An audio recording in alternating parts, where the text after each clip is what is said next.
এতিয়া আমি আলোচনা কৰিব ওলাইছোঁ আনন্দৰাম বৰুৱা প্ৰকাশিক গণিত কিতাপ ক্লাছ 7-ৰ অনুশীলনী 1.b-ৰ 1 নম্বৰ কুৱেশ্যন। তলৰ পৰিমেয় সংখ্যাবোৰ যোগফল ওলোৱা। প্ৰথম দি আছে -4/21 লগত 2/7 যোগ কৰিব লাগে। পিছত 8 আমি অনুশীলনী 1.b লিখি লৈছোঁ 1 নম্বৰ। তলৰ পৰিমেয় সংখ্যাবোৰৰ যোগফল ওলোৱা। এতিয়া আমি ক্যালকুলেশন কৰিম। এই দুটা মিলাই এই দুটা পূৰণ কৰি দিওঁ। এই দুটা পূৰণ কৰিলে কিমান হ'ব? 147। তাৰপিছত -4 টো কাটা। পিছত কি কৰিবা? তাৰ লগত 7 টো পূৰণ কৰি দিবা। তাৰপিছত প্লাছটো কাটি দিয়া। 2 into -21।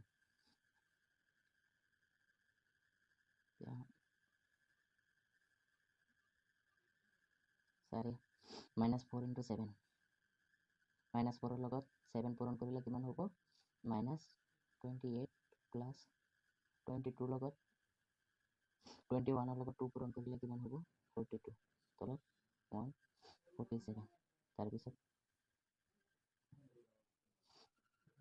42 minus 28.47 42 পৰা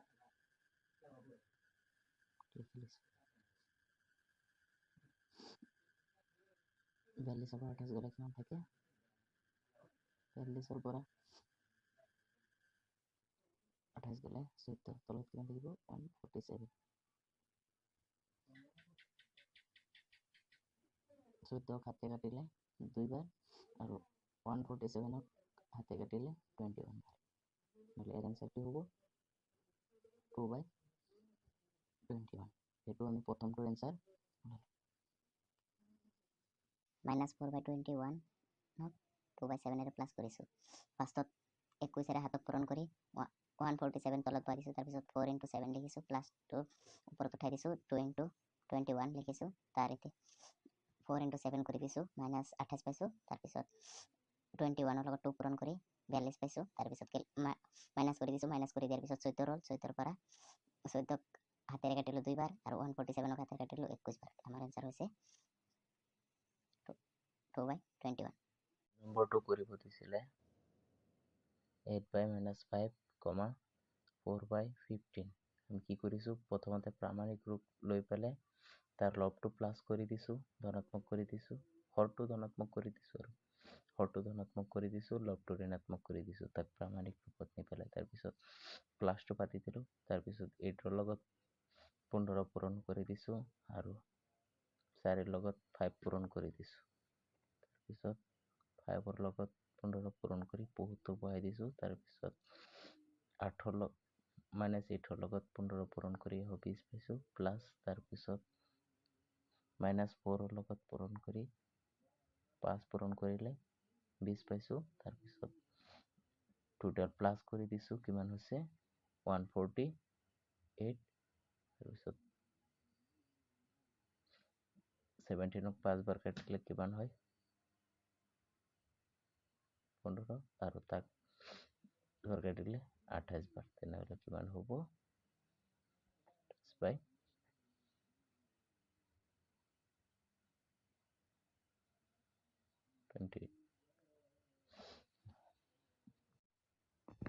আমি 3 নম্বৰটো কৰিম।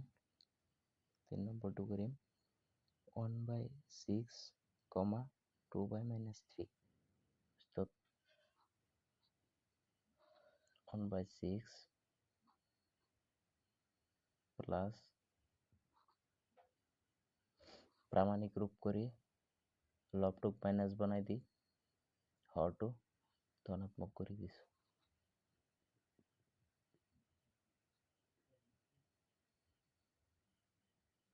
তাৰপিছত দুটা পূৰণ কৰি দিছোঁ। ইয়াৰ লগাবলৈ দিছোঁ। কিমান হৈছে? 18। তাৰপিছত কি কৰিছোঁ? 1 into -3 মাইনাছ কাৰণে ব্ৰেকেট দিছোঁ, প্লাছটো উঠাই দিছোঁ, 2 × 6।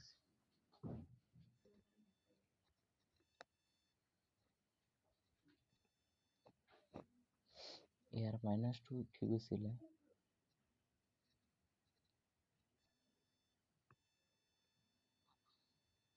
ওৱানৰ লগত 3 পূৰণ কৰিলে 3, তাৰপিছত প্লাছ -2ৰ লগত 6 পূৰণ কৰিলে কিমান হ'ব? -12, তলত 18, তাৰপিছত 3ৰ পৰা 12 গ'লে কিমান থাকিব? -9, 18, 1 9 একবাৰ আৰু 1 কাটিছোঁ 2বাৰ, আনসাৰ হ'ব -1/2।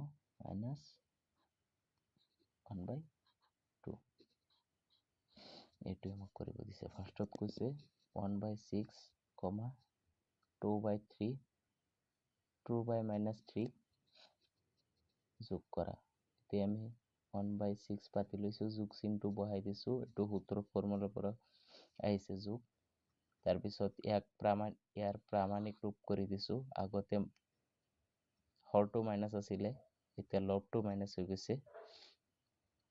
তাৰপিছত দুটা লসাগু লৈ লৈছোঁ, তাৰপিছত 1ৰ লগত 3 পূৰণ কৰিলে 3 হয়, 3 বহাইছোঁ, প্লাছটো ইয়াত বহাইছোঁ, -2ৰ লগত 6 পূৰণ কৰিলে -12 হয়, তাৰপিছত 18টো তলত আছে, 3ৰ পৰা -12 গ'লে -9 থাকে, 9 একবাৰ কাটা যায় 9ৰে, আৰু 18ক 2বাৰ কাটা যায়। এইটো হৈছে আমাৰ এনসাৰ -1/2। কৰিম -7 ৰ লগত -6/11 প্লাছ কৰা। আমি পাতি আছোঁ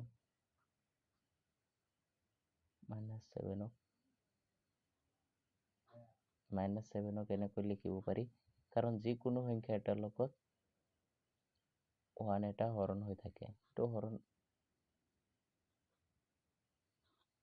6, 7 পাতি লৈছোঁ,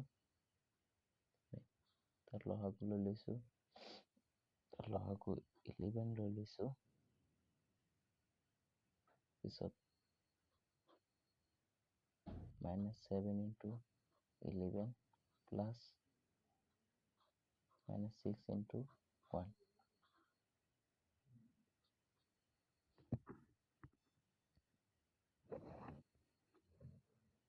এটা প্লাছ কৰি দিছোঁ, কিমান হৈছে? -77, প্লাছে মাইনাছে -1 × 6, 11, 77 প্লাছ 33 কিমান হ'ব? -83, 11, আৰু নেযায় কাৰণে ইয়াতে থাকি যাব এনসাৰ। এইটোৱে হ'ব এনসাৰ।